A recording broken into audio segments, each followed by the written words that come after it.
আসসালামু আলাইকুম। কেমন আছেন সবাই? আশা করি সবাই ভালো আছেন।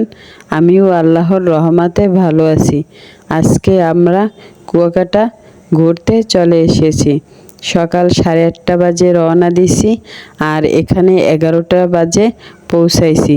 আর আমরা একারা ঘুরতে আসিনি, আমাদের সাথে আরও লোক আছে। কারণ মোট 120 জন লোক আমরা এখানে এসেছি। আর এখানে এসে আমরা হোটেল নিয়েছি, আমরা দুদিন থাকবো তার জন্য। তো এসে এখানে ঘোরাফেরা করে তারপরে একটু আনন্দ করে আবার হোটেলে গেছি। হোটেলে গিয়ে দুপুরে খাওয়া দাওয়া শেষ করে ঘুমাইছি। ঘুম থেকে উঠে তারপর মেয়েকে নিয়ে আবার বের হয়েছি।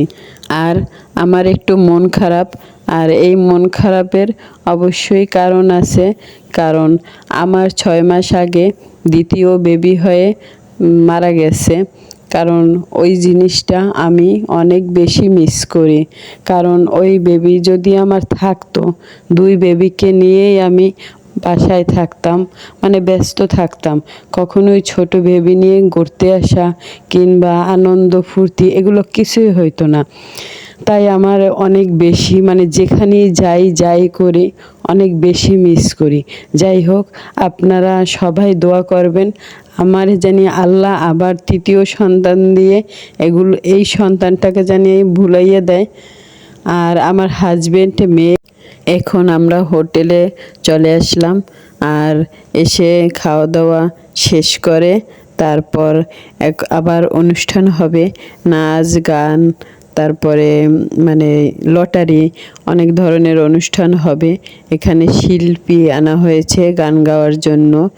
আর সবাই আমার বাবুকে দেখে মাশাল্লাহ বলে কমেন্ট করে যাবেন। এখন আমরা ভাবিরা বসে সবাই গান শুনতে আছি। আর আমার জামাই, তারপর অন্য অন্য ভাবিদের হাজবেন্ডরা সবাই এখানে নাচ করবে, গান গাইবে। যাই হোক, আমার হাজবেন্ড তারপর অন্য অন্য ভাইদের নাচ গান তাও আপনাদের সাথে শেয়ার করে দিলাম।